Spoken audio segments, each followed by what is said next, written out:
Kasih karunia dan damai sejahtera Allah Bapa kita dan anaknya Tuhan Yesus Kristus menyertai saudara.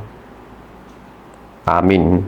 Shalom, saudaraku yang terkasih, di dalam nama Tuhan Yesus Kristus senang bisa menyapa saudara di tempat saudara berada hari ini, dalam dimensi yang berbeda tetapi dalam dunia yang sama.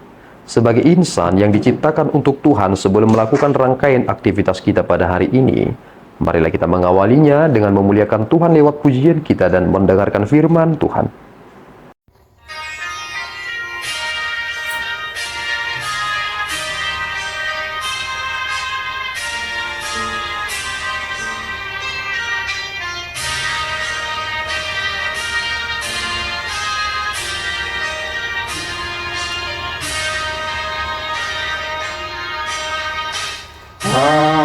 Aku musafir di dunia, hidupku menuju surga.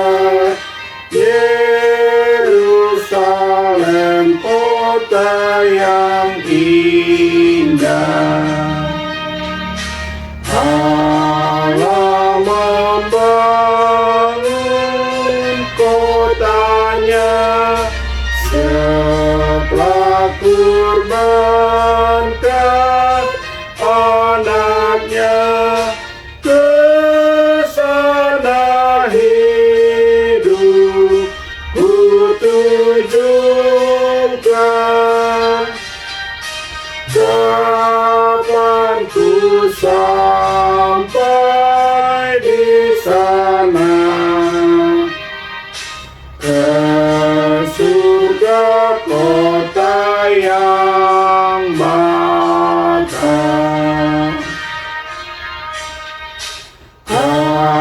Jalanku lancar dan cepat, ajalku semakin dekat, yang lalu tak terulang lagi. Cepat berlalu hidupku, Yesus kuduskan jiwaku, sinari dan terangi hati, membuang hasrat dunia,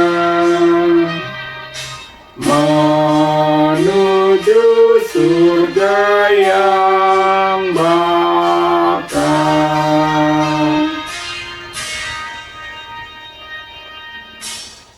Pembacaan firman pada pagi hari ini diambil dari kitab Kisah Para Rasul 9 ayat 17, demikian bunyinya. Lalu pergilah Ananias ke situ dan masuk rumah itu. Ia menumpangkan tangannya ke atas Saulus, katanya, "Saulus, saudaraku, Tuhan Yesus yang telah menampakkan diri kepadamu di jalan yang engkau lalui, telah menyuruh aku kepadamu, supaya engkau dapat melihat lagi dan penuh dengan Roh Kudus." Demikian pembacaan firman. Saudaraku yang terkasih di dalam nama Tuhan Yesus Kristus, ternyata meskipun ada seseorang yang pemahaman teologisnya, pemahaman tentang Allah mumpuni dan luar biasa, atau mungkin memiliki gelar hingga kepada gelaran doktor dan lain sebagainya, tetapi kita boleh belajar dari Saulus sebelum menjadi Paulus. Dia sangat paham betul terkait tentang doktrin. Dia mempelajari tentang Allah dengan sungguh-sungguh, tetapi ketika ia berhadapan langsung dengan Allah, terjadi kebingungan. Kebingungannya adalah ketika Yesus berkata kepada Saulus, "Mengapa engkau menganiaya aku?" Dan itu adalah pertanyaan yang sangat menohok. Meskipun Yesus tidak langsung berkata, "Aku adalah Tuhan," dan lain sebagainya, tetapi ia menyadari apa yang dia kerjakan.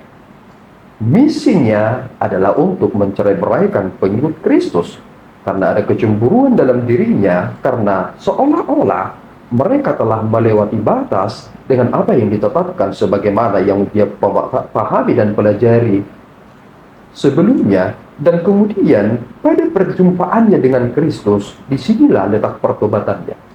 Sosok yang disebut dalam teks kita hari ini adalah Ananias, yang ternyata Yesus Kristus suruh supaya dia menumpangkan tangan kepada Saulus sehingga dia dapat kembali melihat setelah 3 hari tidak dapat melihat.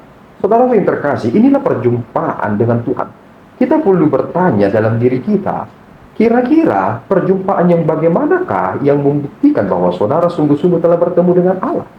Kebanyakan orang ini perjumpaan dengan Allah itu dengan cara yang menyenangkan. Tetapi tidak semua hal demikian.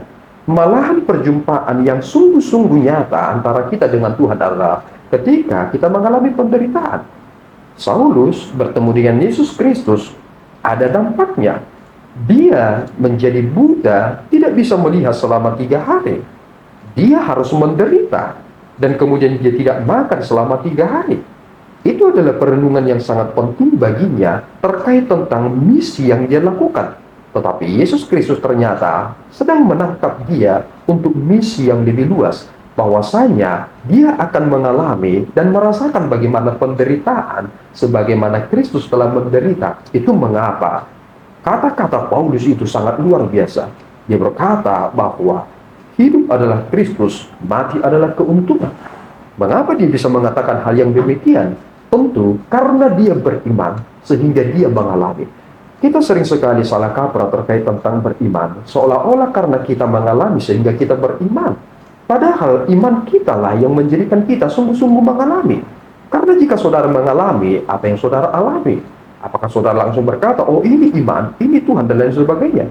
Tetapi karena Tuhan berkenan kepada saudara, itu mengapa hal-hal yang terjadi, baik suka maupun duka, kita harus renungkan bahwasanya itu juga dapat Tuhan pakai sebagai perjumpaan yang nyata antara Tuhan dengan kita. Kiranya kita mengerti tentang perjalanan hidup ini. Kita boleh menangis, kita boleh berduka, tetapi kita harus mengingat satu hal, bahwa jika kita telah hidup di dalam Kristus, kita memahami ini akan menjadi jalan yang terbaik. Kiranya Tuhan menolong kita. Amin. Kita berdoa. Ya Tuhan, kami bersyukur atas berkat-Mu.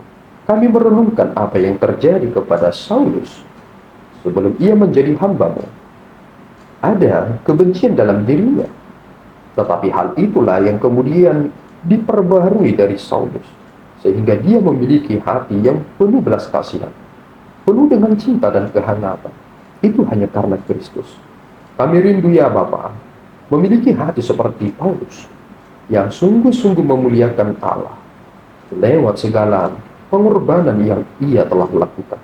Ini kami Tuhan, izinkanlah kami boleh bertemu dengan Tuhan, dan izinkanlah kami semakin mengenal Tuhan dan sangat-sangat mencintai-Mu.